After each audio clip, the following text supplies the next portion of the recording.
Democrats might have pulled off big wins in Ohio, Kentucky, and Virginia last night, but this morning there are still serious headwinds and concerns facing President Biden's re-election campaign. A new CNN national poll shows Donald Trump leading Biden in a hypothetical rematch, 49-45.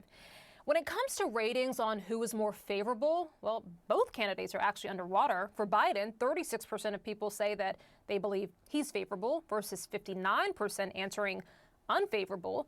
But Trump, look, he's not much better. 38% of people there say that he's favorable versus 56% answering unfavorable. Now, on whether the candidate has the stamina and sharpness to serve effectively, well, only a quarter of Americans back Biden compared to 53% who say Trump. And on being an effective world leader, well, Biden comes in at 36% versus Trump at 48%. I'm going to discuss this more now with my panel. Joining me now for more on this is Republican strategist Rena Shaw and Democratic strategist and Professor Caroline Heldman. Thank you both for being here, ladies. Caroline, let me start with you. It's interesting this morning, right? You have this split screen of poll after poll, which shows really concerning signs for the Biden campaign coming after this election where I think most would agree the Democrats had a great night. They absolutely had a great night. And I guess it's not too surprising given that 85% of Americans support abortion rights under some circumstances. And so what we're seeing now is Ohio becomes the 8th state where voters had abortion on the ballot, and all 8 states now have supported abortion rights. You saw that, of course, in the race for governor in Kentucky, where Bashir was running on abortion rights. You certainly saw that in Virginia with Youngkin, who was not on the ballot, but was certainly kind of testing out a kinder, gentler abortion ban at 15 weeks versus 6 weeks. And that didn't work either. I think, this is really the overturn of Roe has been somewhat of a gift to Democrats in elections. And I expect that to play out in 2024. But as you're pointing out, Biden is losing to Trump, especially in some of these key swing states in that poll that you cited.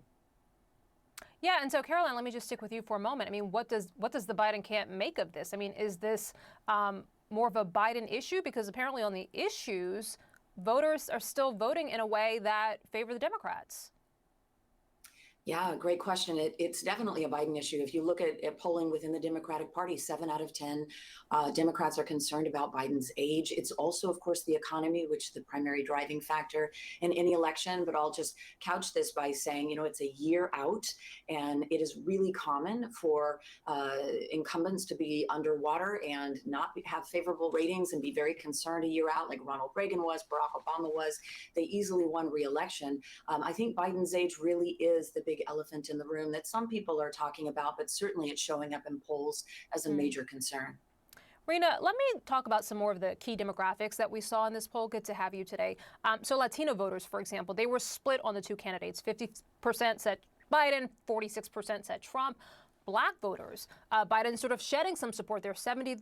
I think we can pull up these full screens for our audience, but 73% favor Biden in terms of black voters. But that number was 87% in 2020. So, Rena, I mean, how do you see Republicans sort of continuing to hopefully capitalize on some of this lost support for Biden? One thing we must recognize about this moment is that it's not quite black and white. It is very gray. And anybody trying to decipher what last night's results mean for a year out from now, I don't think quite knows, because the moment calls for essentially the Republicans to say, we have the strongest message on kitchen table issues. And that's not something we really saw Republicans do well going into last night, particularly in states like Kentucky and Ohio. And let's not forget right here in Virginia. Next to DC, one thing that Youngkin was hoping to do was to, again, sneak through the abortion bit. And when you're looking at these groups and you're looking at Black Americans and you're looking at Hispanic Americans, you're looking at different issues. Again, kitchen table, but that ranking of what's most important really tends to change a bit. But one bit of all this is that younger, college-educated suburban woman that really can change the litmus for anything that Republicans do from here on out. And so that's one thing I think we ought to recognize, is that last night has really left Republicans almost reaching and scratching their heads for how to game this out and how to speak to these minority groups moving forward. Rena, because you just mentioned Youngkin there, let me ask, I mean, do you think that the performance last night in Virginia pretty much ends any speculation about what he does moving forward, or his popularity right now, or his command of the party? Well, over these past many months, there's been a lot of talk in Republican circles that I've heard and been a part of that want the Red Vest Brigade to be activated for Governor Youngkin. Let's not forget, though, he was elected before the overturn of Roe, and he is seen by a lot of folks as this establishment type. Let's not forget, he was in the private sector, very successful at the Carlyle Group. But I think what we know right now is that last night's results in Virginia were a repudiation of Youngkin's term in Richmond. And whatever he is thinking now about the GOP primary, I think those aspirations are pretty much dead in the water while they were still very much alive this summer. So truly a very definitive moment for Youngkin. It'll be very interesting to see what happens to his career from here on out, because in Virginia, the governors are term limited. Caroline, on the flip side, Andy Beshear having a great night. I've seen several articles this morning calling him America's next, political star, at least for the Democrats.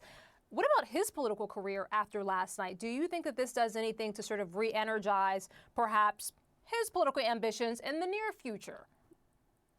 I wouldn't be surprised. I mean, it's just highly unusual to have a Democratic governor in such a deeply red state. But of course, he's legacy, right? His father was governor. He's a well-known commodity. And he often was running not so much as a Democrat or as a partisan. You even saw this in his concession speech, the speech where he accepted his reelection. And he spoke very specifically about how it's not left and it's not right, it's moving forward. That's a sort of kind of bipartisan or nonpartisan rhetoric that I think served him well. And I wouldn't be surprised if our country had a big swing after this hyperpartisanship in the direction of coming together, not in some sort of kumbaya moment, but rather just having a more calm era of politics, which I think Beshear would thrive in. I think a lot of people would welcome some calm, and some people would welcome some kumbaya as well. But for now, we'll leave it here. Caroline Heldman and Rena Shaw, thank you both for being here. Good to see you.